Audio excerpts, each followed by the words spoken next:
টমেটোর চাটনি বহুবার অনুষ্ঠান বাড়িতে খেয়েছেন, তবে অনুরোধ করব এভাবে একবার বাড়িতে টমেটোর চাটনি বানিয়ে দেখুন। অনুষ্ঠান বাড়ির চাটনিকেও হার মানিয়ে দেবে। কী করে রান্না করলাম সম্পূর্ণ ভিডিওটি দেখার অনুরোধ রইল। চলুন তাহলে আমি রান্না করি, আপনারা দেখে নিন।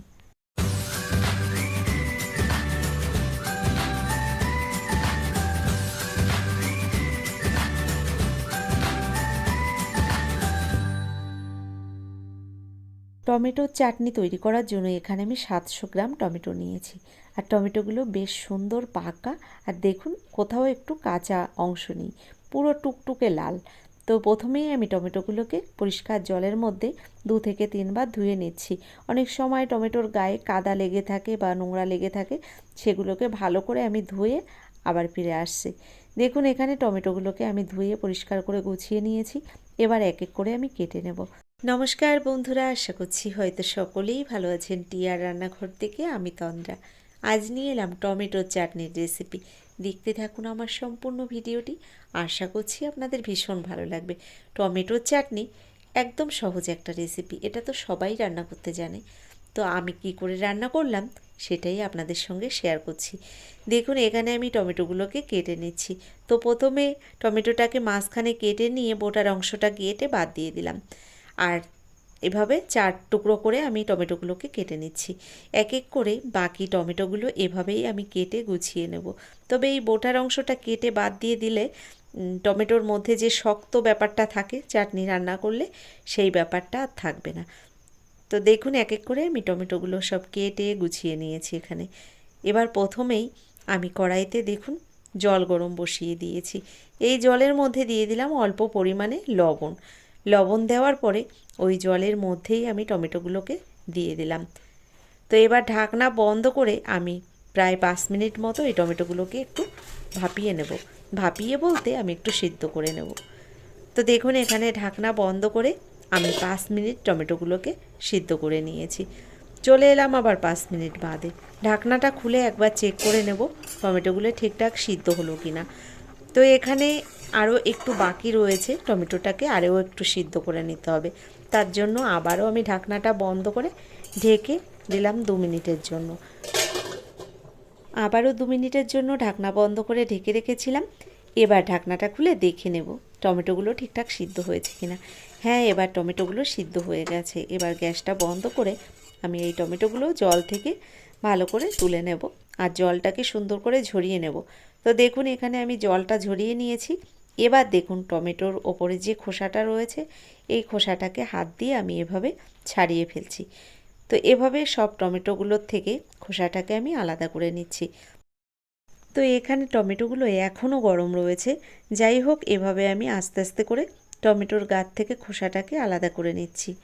তো এখানে টমেটোর খোসাগুলো এক এক করে আমি সব ছাড়িয়ে নিয়েছি। আর এখানে কিন্তু আর কোনো রকম খোসা নেই। তো দেখুন এই যে কতটা খোসা বেরিয়েছে, এই খোসাটাকে আমি আলাদা করে রেখে দিলাম। এবার দেখুন চাটনিটা রান্না করার জন্য এখানে 25 গ্রাম কাজু আর 25 গ্রাম কিশমিশ আমি আগে থেকে জলে ভিজিয়ে রেখেছিলাম। এর সঙ্গে নিয়েছি একটু লেবু, একটা লেবু থেকে এক টুকরো লেবু নিয়েছি এখানে।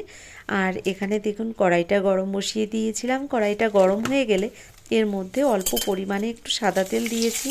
তার মধ্যে দিয়ে দিলাম কিছুটা পাঁচফোড়ন, ফোড়নে দিয়ে দিলাম 2টো তেজপাতা। এবার দিয়ে দিচ্ছি কাজু কিশমিশ।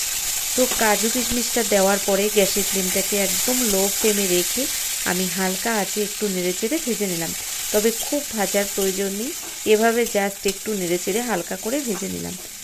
এবার সিদ্ধ করে রাখা টমেটোগুলো দিয়ে দিচ্ছি আমি এই ফোড়নের মধ্যে। তো দেখুন টমেটোগুলো দিয়ে দিলাম আর এভাবে নেড়ে চেড়ে ভালো করে আমি টমেটোটাকে কিছুক্ষণ কষিয়ে নেব।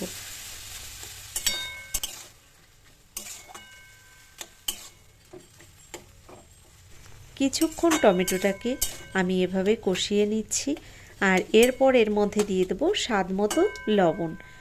তো টমেটোর সিদ্ধ করার সময় আমি লবণ ব্যবহার করেছিলাম, সেটা বুঝেই এখানে আমি আমার প্রয়োজন মতোই লবণটা দিয়ে দিলাম। লবণটা দেওয়ার পরে ভালো করে মিশিয়ে নিলাম এই টমেটোর সঙ্গে। এবার দেখুন যে খোসাগুলো আমি রেখেছিলাম, এই খোসাগুলোকে আলাদাভাবে আমি একটু চটকে নিয়েছি আর এর থেকে কিছুটা পাল্প আমি বের করে নিয়েছি। তো টমেটোর খোসাটার মধ্যে কিন্তু বেশ অনেকটা টমেটো থেকে গেছিলো, এগুলো হাত দিয়ে একটু চটকে নিয়েছি আর সেই পাল্পটা দিয়ে দিলাম আমি এই টমেটোর মধ্যে। ভালো করে আমি আরও কিছুক্ষণ এভাবে কষিয়ে নিলাম। টমেটোটা বেশ সুন্দর নরম হয়ে গেছে।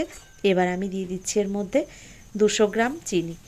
তো আমি এখানে 700 গ্রাম টমেটো নিয়েছিলাম আর চিনি নিয়েছি 200 গ্রাম।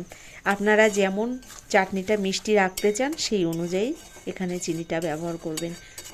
চিনিটা দেওয়ার পরে দেখুন চিনিটা মেল্ট হয়ে গেছে। এবার আমি ঢাকনা বন্ধ করে কিছুক্ষণের জন্য গ্যাসের ফ্লেমটাকে লো ফ্লেমে রেখে ঢেকে দিয়েছিলাম। চিনিটা দেখুন সুন্দর মেল্ট হয়ে গেছে। এবার আমি ভালো করে একটু নেড়েচেড়ে দেখে নিচ্ছি, আরও কিছুক্ষণ রান্না করে নিতে হবে। আর আমি এই চাটনিটার মধ্যে কিন্তু কোনো রকম জল ব্যবহার করব না। দেখুন যে চিনিটা দিয়েছিলাম সেটা গলে গিয়ে চাটনিটা অনেকটাই নরম হয়ে গেছে। আরও কিছুক্ষণ আমি ফুটিয়ে নেব। টমেটোর চাটনি যত ভালো ফোটানো হবে এর কালারটা কিন্তু তত সুন্দর হবে। দেখুন কত সুন্দর একটা চকচকে কালার চলে এসেছে। আর এই চাটনির মধ্যে যদি জল ব্যবহার করা হতো তাহলে কিন্তু এই চকচকে কালারটা আসতো না। তো আরও কিছুক্ষণ এভাবে আমি গ্যাসের ফ্লেমটাকে মিডিয়াম ফ্লেমে রেখে চাটনিটা রান্না করে নিয়েছি। এবার দেখুন যে লেবুটাকে আমি দেখিয়েছিলাম ওই লেবুটার রস করে নিয়েছি। তো হাত দিয়ে চেপে রসটাকে বের করে নিয়েছি দেখুন। আর লেবুর রসটাই দিয়ে দিলাম আমি এই চাটনির মধ্যে। আপনারা চাইলে এখানে কিন্তু একটু তেঁতুলও ব্যবহার করতে পারেন। তো আমার কাছে তেঁতুল ছিল না তাই আমি লেবুর রসটাই ব্যবহার করেছি। লেবুর রসটা দেওয়ার পরে আরও কিছুক্ষণ আমি এভাবে ফুটিয়ে নিয়েছি। রান্নাটা প্রায় হয়ে গেছে। তো বন্ধুরা কেমন লাগলো আমার এই টমেটোর চাটনির রেসিপিটি অবশ্যই আমাকে লিখে জানাবেন। যদি আমার এই ভিডিওটি ভালো লেগে থাকে এখনও একটা লাইক দিতে ভুলে গেছেন, অবশ্যই একটা লাইক দিয়ে যারা এখনও চ্যানেলটিকে সাবস্ক্রাইব করেননি আমার সেই সমস্ত বন্ধুদের বলবো আমার চ্যানেলটিকে সাবস্ক্রাইব করে আমার ভিডিওর পাশে থাকা বেল আইকনটি ক্লিক করে নোটিফিকেশানটা অল করে দেবেন। তাহলে কী হবে, আমার ভিডিও আপলোড করার সঙ্গে সঙ্গে তার নোটিফিকেশানটা আপনার কাছে চলে যাবে, আপনি আপনার টাইম মতো ভিডিওটা দেখে নিতে পারবেন। তো আজকের মতো এই পর্যন্তই, ধন্যবাদ।